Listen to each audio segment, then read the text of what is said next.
नमस्कार, ग्लोबल न्यूजमा स्वागत छ। सुरुमा हेडलाइन्स। एमसीसी बारे सुझाव दिन माओवादी केन्द्रद्वारा कार्यदल गठन, संगठनात्मक काम टुंग्याउने जिम्मा अध्यक्ष दाहाललाई। स्थानीय तहको निर्वाचन निर्धारित मितिमा नै हुनुपर्नेमा कानूनविदको जोड, 3 तहको निर्वाचन एउटै चरणमा गर्न सम्भव नभएको जिकिर। परीक्षण गरेका आधारमा संक्रमण पुष्टि, शनिबार 10,254 जना थपिए, 16 जनाको मृत्यु। विश्वको ध्रुवीकरणप्रति राष्ट्रसङ्घका महासचिव गुटरेसको चिन्ता, समस्या वार्ता मार्फत सुल्झाउन चीन र अमेरिकालाई आग्रह। र एएफसी क्लब आहारा गोल्ड कपको सेमिफाइनलमा प्रवेश, अमेरिकी क्लब BYSC 3-1 ले पराजित।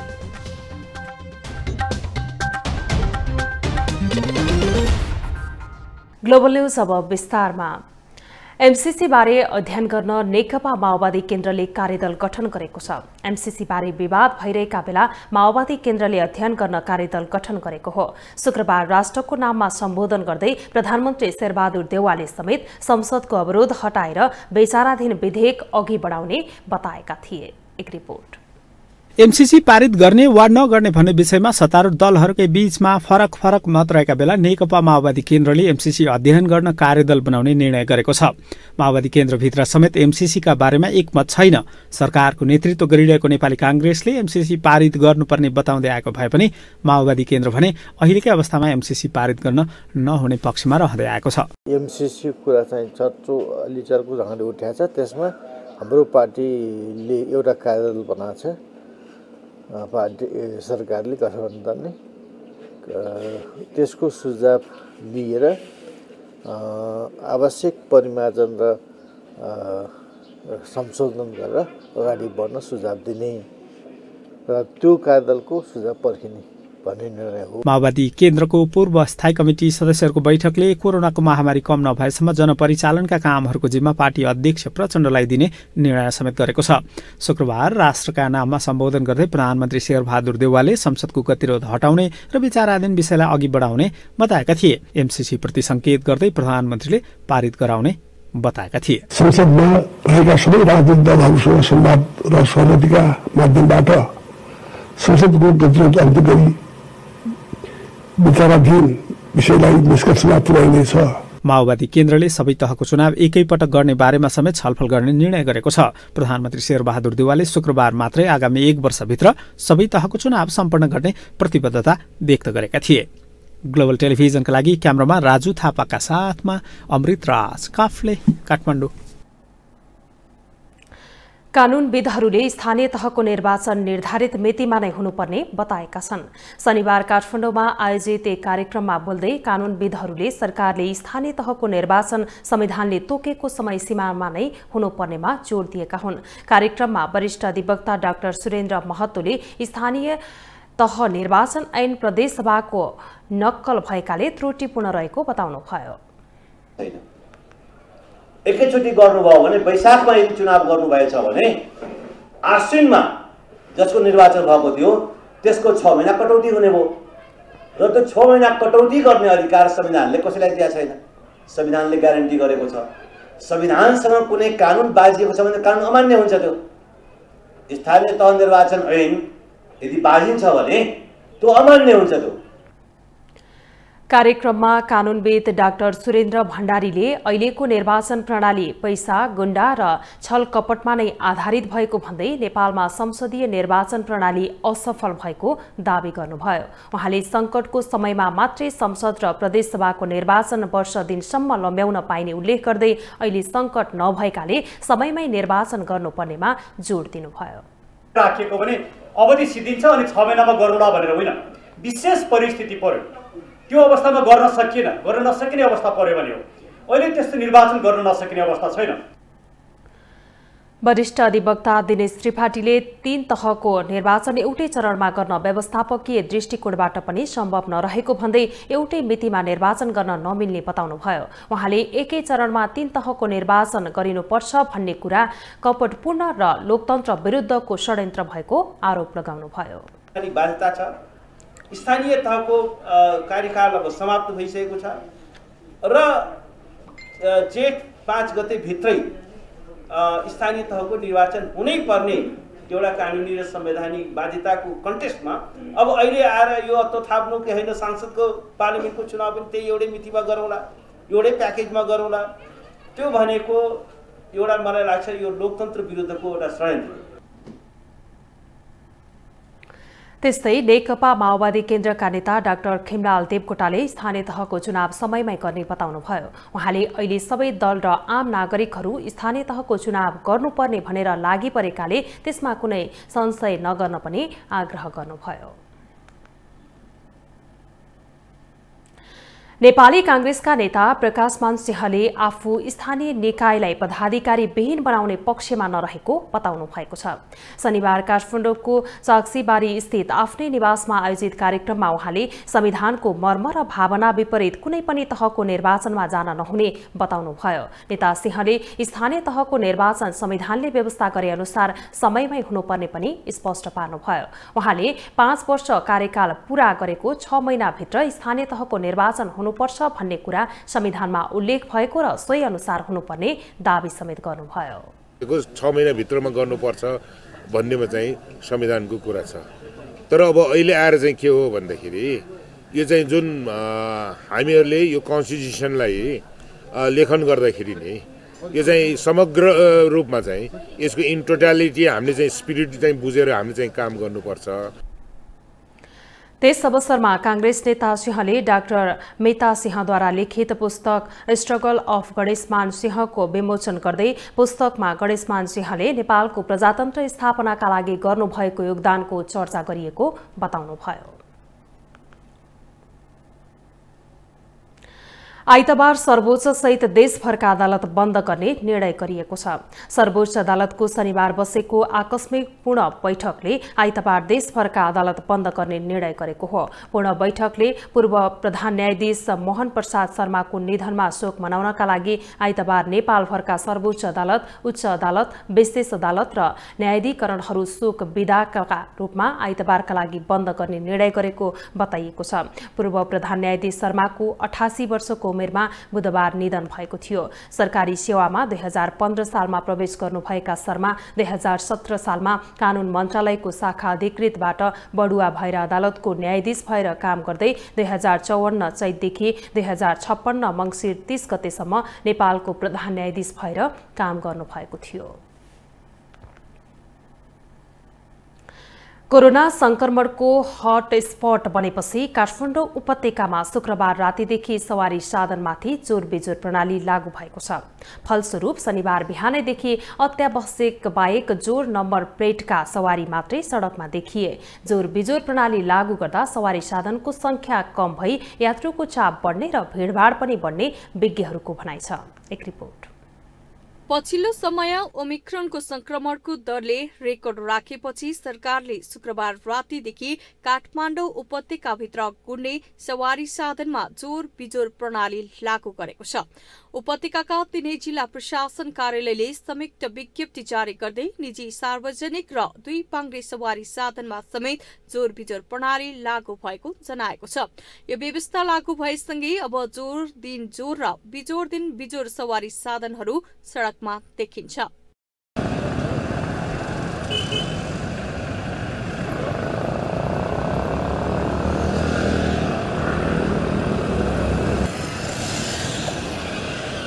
शनिबार बिहानैदेखि सडकमा सवारी कम देखिन्छ। सरकारले संक्रमण कम गर्न जोर बिजोर प्रणाली लागू गरेको बताइरहँदा सवारी साधनमा भने भीडभाड देखिन्छ, जसले गर्दा संक्रमण झनै बढ्ने त होइन, एक गम्भीर प्रश्न खडा भएको छ।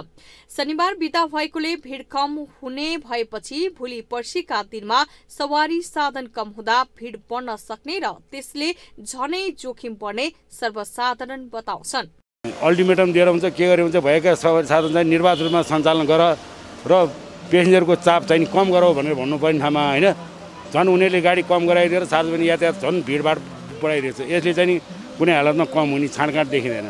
प्रशासनले सार्वजनिक तथा निजी सवारीमा जोर बिजोर लागू भए पनि खाद्यान्न, औषधि, पेट्रोलियम, वित्तीय, दुग्धजन्य पदार्थ बोक्ने सवारी साधन भने निर्बाध चलेछन्।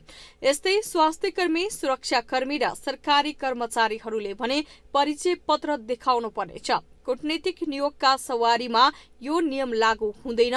यस्तै आम सञ्चारकर्मीहरूले परिचय पत्र देखाई पास पाउँछन्। भिडभाड चाहिँ अझ पनि नघटिरहेको चाहिँ अवस्था देखिएपछि यो सवारी साधनको चाहिँ व्यवस्थापनको पाटोबाट यसलाई जोरबिजोरको हिसाबले गएको हो र यसले चाहिँ अत्यावश्यक काममा जानुपर्ने बाहेक अन्य मान्छेहरूको गतिविधिलाई चाहिँ यो जुन भिडभाडजन्य गतिविधि छ, क्रियाकलाप छ, त्यसलाई केही हदसम्म यसलाई निरुत्साहित गर्छ भन्ने चाहिँ यसको मकसद हो।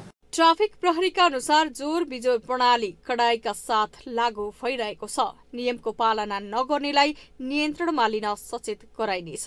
यो नियमले झनै जोखिम बढाउने भन्दै आम सर्वसाधारण चिन्ता व्यक्त गर्छन्। जोर बिजोर भन्दा पनि खोप उचित व्यवस्था गर्दै स्वास्थ्य मापदण्डको पूर्ण पालना गर्नुपर्ने उनीहरूको भनाइ छ। ग्लोबल टेलिभिजनका लागि क्यामेरामा सन्दीप जागीका साथमा कविन्द्र तिमिल सिन्हा, काठमाडौँ।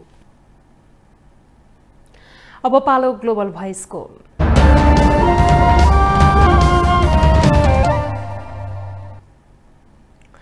कोरोना संक्रमणको हटस्पट बनेपछि काठमाडौँ उपत्यकामा सरकारले स्मार्ट लकडाउन लागू गरेको छ।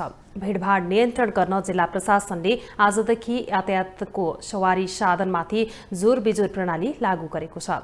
यसै सन्दर्भमा ग्लोबल भोइसमा आज हामीले सर्वसाधारणलाई सोधेका छौं, सवारी साधनमा जोर बिजोर प्रणाली लागू गरेर मात्रै कोरोना नियन्त्रण होला? त्यस्तो अब जोर बिजोर गरेर नि खोइ अब कोरोना अब त्यो नहुने भन्ने त हुँदैन होला हैन।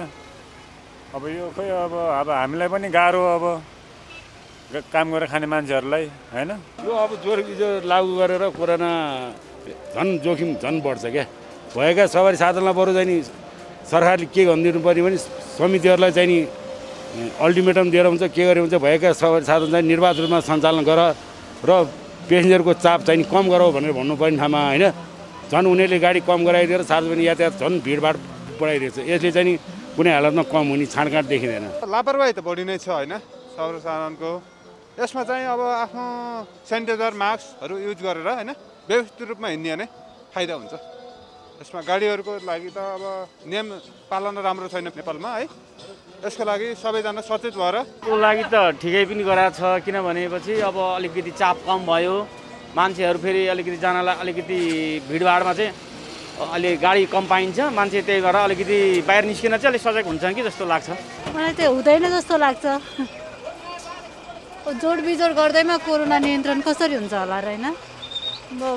जोड बिजोड गर्दाखेरि झन् मान्छेहरू बढी चाप हुन्छ गाडीमा होइन, मान्छेहरू धेरै हुन्छ, झन् सर्ने सम्भावना हुन्छ नि होइन।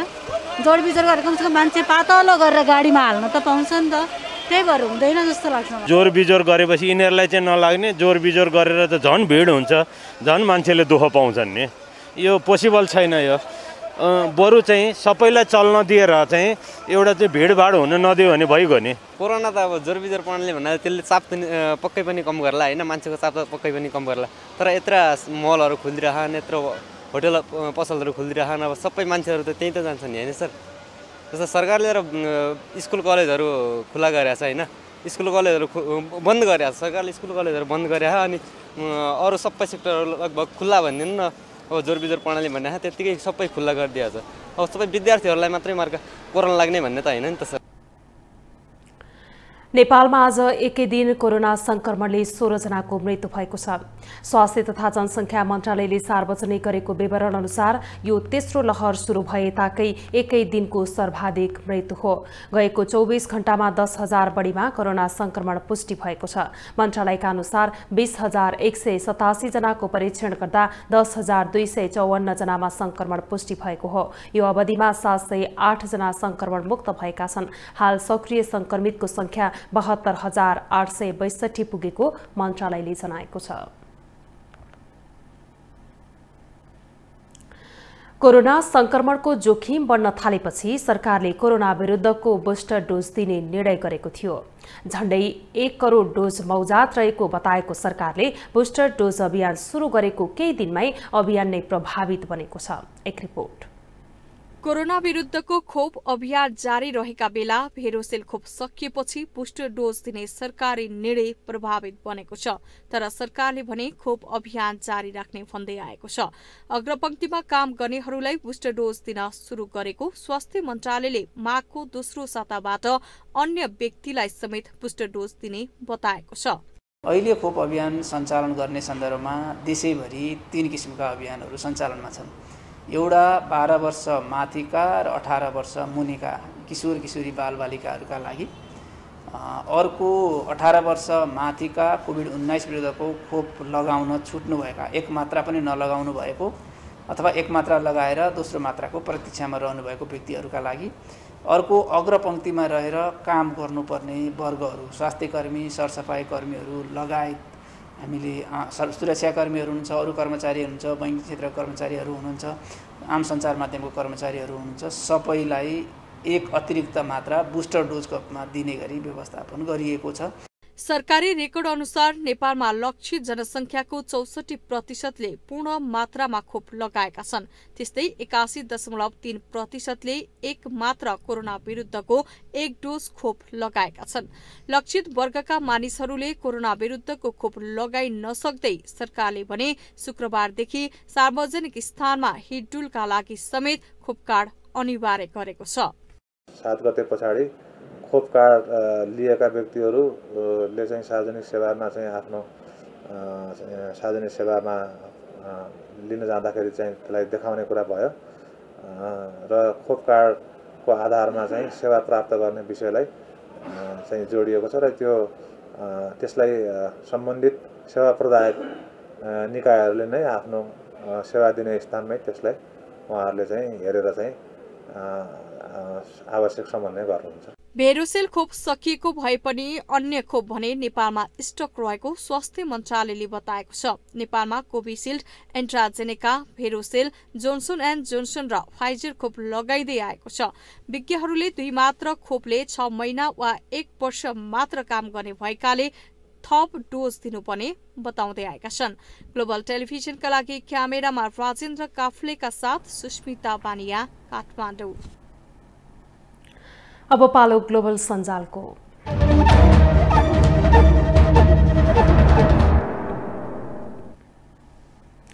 ग्लोबल सञ्जालमा हामी हरेक दिन सार्वजनिक महत्त्वको विषयमा सञ्जालकर्ताहरूले अभिव्यक्त गरेका विचारहरूलाई समेट्ने गर्दछौं। हामीले आज समसामयिक विषयवस्तुमाथि गरिएका टिप्पणीलाई प्राथमिकताका साथ पस्केका छौं।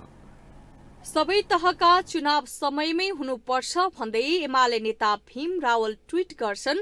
संविधान निर्माण गर्दा स्थानीय तहको अवधि 5 वर्ष किटान गरिएको हो। काबु बाहिरको संकटको स्थिति आए के गर्ने भन्ने कुरा उठ्दा त्यस्तो स्थितिमा 6 महिनाभित्र चुनाव हुनै पर्ने प्रावधान राखिएको हो। आफ्नै बाजा विपरीत कानूनका छित्र खोजेर चुनाव टार्ने गलत काम नहोस्। सबै तहका चुनाव समयमै हुनुपर्छ। मनपरी बोल्ने मन्त्रीलाई हटाइयोस् भन्दै खगोल गौतम ट्वीट गर्छन्।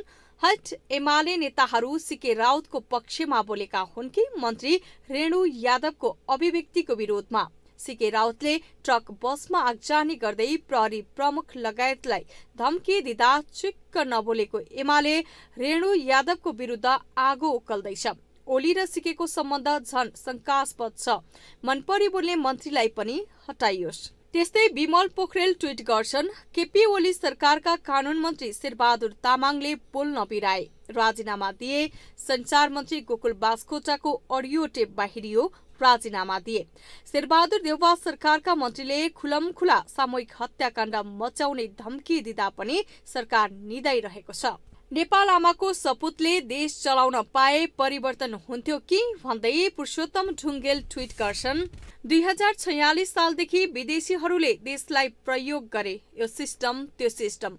दक्षिणको सरकार, उत्तरको सरकार, विदेशीहरू पनि यी नेताहरूबाट दिगदार भइसकेका छन्। किनकि जति सिकाए पनि सरकार चलाउन सिकेनन्। परिवार पैसा र पदको लागि मरिहत्ते गर्छन्। मात्र एक पटक नेपाल आमाको सपुतले देश चलाउन पाए परिवर्तन हुन्थ्यो कि? सरकारले गरेको लकडाउनको विरोध गर्दै मोहन गुरुङ ट्वीट गर्छन्। कुरो किन बुझ्दैनन् मान्छेहरू? सरकारमा बस्नेहरूले कमिसन खाई लकडाउनको नाममा काम धन्दा व्यापार व्यवसाय सब ठप्प पारी त्यसको अर्थतन्त्र ध्वस्त पार्यो नै, साथै जनतालाई घरभित्र थुनेर भोकभोकै डिप्रेसनमा पारी हत्या गरिरहेको छ भनेर सुरक्षित घर बाहिर ननिक्लिनुस्। हरे शिव कोरोना आतंक। देशको आर्थिक क्रियाकलापलाई लिएर प्रधानमन्त्री देउवाले दिएको अभिव्यक्तिप्रति सुशील नेउपाने ट्वीट गर्छन्। यो सरकारका पालामा देश इतिहासमा पहिलो पल्ट आर्थिक सटडाउनमा गयो। देश टाट पल्टने अवस्थामा छ। बैंकहरू ऋण दिन सक्ने अवस्थामा छैनन्। तैपनि देउवाले सजिलै भनिदिए, म आएपछि आर्थिक क्रियाकलापमा उल्लेख्य सुधार भयो भन्नेले भने, तर बुझ्नेले चाहिँ के बुझ्ने? अब बिजनेस न्यूज।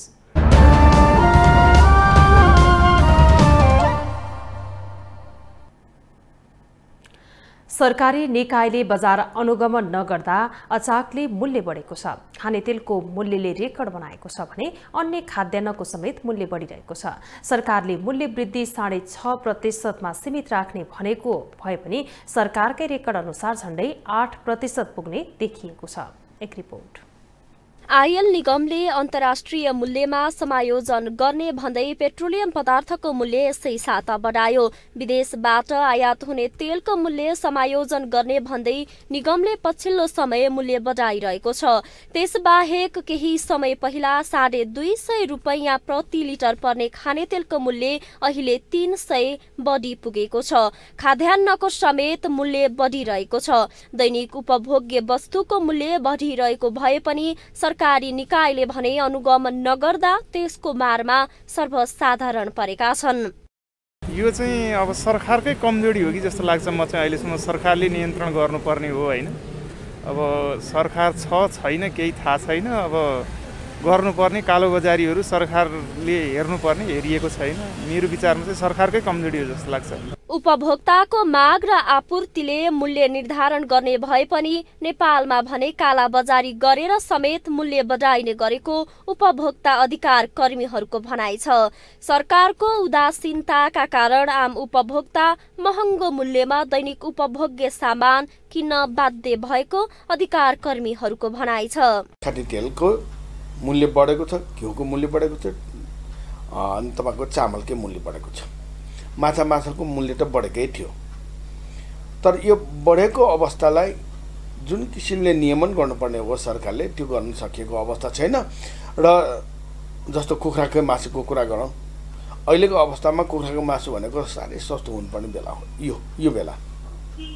किन अब सिजन छैन, अहिले सिजन नभएको कारणले कुखुराको मासु सस्तो हुनुपर्ने, कुखुराको मासु अझ पनि सस्तो भएको छैन। 360 भन्दा घटेको अवस्था छैन र अन्त त छ नि अचाकले भइराखेको छ। बजार मूल्य अनुगमन गर्ने जिम्मा कानूनले स्थानीय तह, जिल्ला प्रशासन कार्यालय र वाणिज्य विभागलाई दिएको छ। अनुगमन गर्नुपर्ने निकायले काम नगर्दा त्यसको मारमा भने उपभोक्ता परेका छन्। वाणिज्य विभागले भने निरन्तर अनुगमन गरिरहेको दाबी गरेको छ। तेलका लागि चाहिने कच्चा पदार्थ तोरी तेलहरू ल्याउन अलि सहज भएको हुँदाखेरि हाम्रोबाट चाहिँ भारतमा निकासी चाहिँ नियन्त्रण भयो। त्यसले गर्दा अहिले चाहिँ यो तेलहरूको मूल्यमा चाहिँ केही नियन्त्रण चाहिँ भएको छ, घटेको पनि छ। विभागले निरन्तर अनुगमन गरेको र कारबाही गरिरहेको बताउने गरेको छ, तर त्यसको प्रभाव भने बजारमा देखिएको छैन। किनकि अनुगमन नामको मात्रै हुँदा व्यापारीले त्यसकै फाइदा उठाइरहेका छन्। ग्लोबल टेलिभिजनका लागि क्यामेरामा राजेन्द्र काफ्लेका साथमा कविन्द्र तिमल सिन्हा, काठमाडौँ। अब इन्टरनेशनल न्यूज।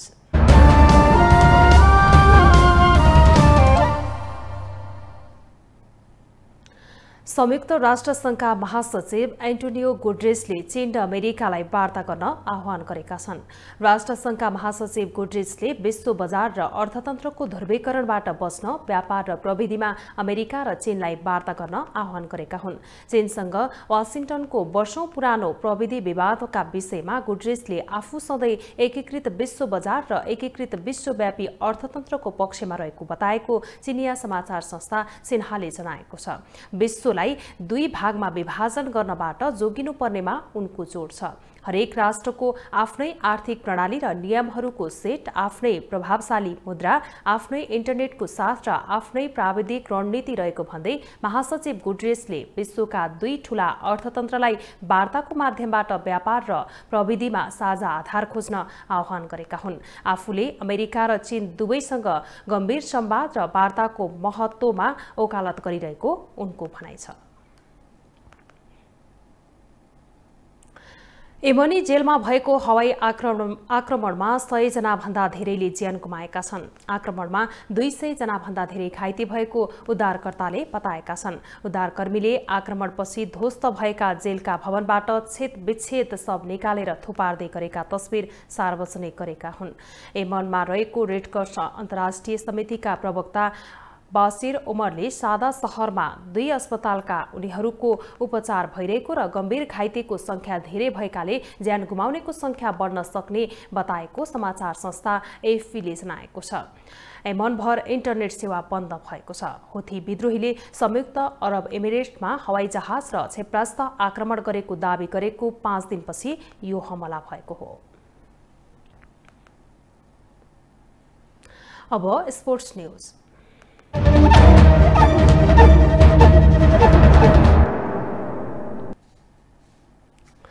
सशस्त्र प्रहरीको एफएफ क्लब आहारारा गोल्ड कप फुटबलको सेमिफाइनलमा प्रवेश गरेको छ।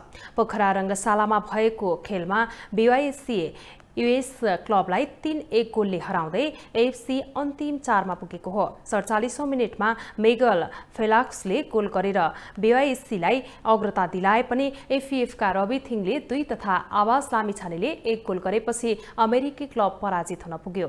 अब एफएफले सेमिफाइनलमा संकटा क्लब र मछिन्द्र क्लब बीचको विजेतासँग खेल्नेछ।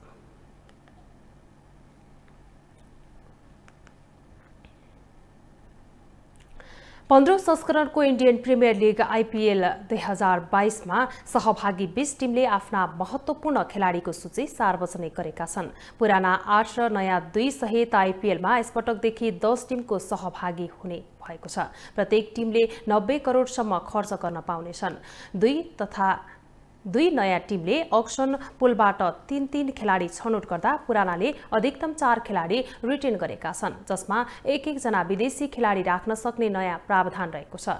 10 टिम मध्ये Mumbai Indians, Chennai super kings, Kolkata knight riders र दिल्ली क्यापिटल्सले 4-4 खेलाडीलाई रिटर्न गरेका छन्। त्यस्तै हैदराबाद, राजस्थान, बेंगलोर, अहमदाबाद, लखनऊले समान 3-3 जना खेलाडी रिटर्न गरेका छन्। त्यस्तै पञ्जाबले सबैभन्दा कम 2 खेलाडीलाई मात्रै रिटेन गरेका छन्। आईपीएल 2022 मा सबै टिमलाई 90 करोडसम्म खर्च गर्न पाउने नियम बनाइएको छ।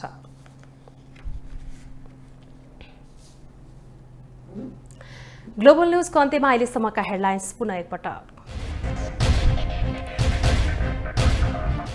एमसीसी बारे सुझाव दिन माओवादी केन्द्रद्वारा कार्यदल गठन, संगठनात्मक काम टुंग्याउने जिम्मा अध्यक्ष दाहाललाई। स्थानीय तहको निर्वाचन निर्धारित मितिमा नै हुनुपर्नेमा कानूनविदको जोड, 3 तहको निर्वाचन एउटै चरणमा गर्न सम्भव नभएको जिकिर। परीक्षण गरेको आधारमा संक्रमण पुष्टि, शनिबार 10,254 जना थपिए, 16 जनाको मृत्यु। विश्वको ध्रुवीकरणप्रति राष्ट्रसङ्घका महासचिव गुटेरेसको चिन्ता, समस्या वार्ता मार्फत सुल्झाउन चीन र अमेरिकालाई आग्रह। र एफएफ क्लब आहारारा गोल्ड कपको सेमिफाइनलमा प्रवेश, अमेरिकी क्लब बीआईसी 3-1 ले पराजित।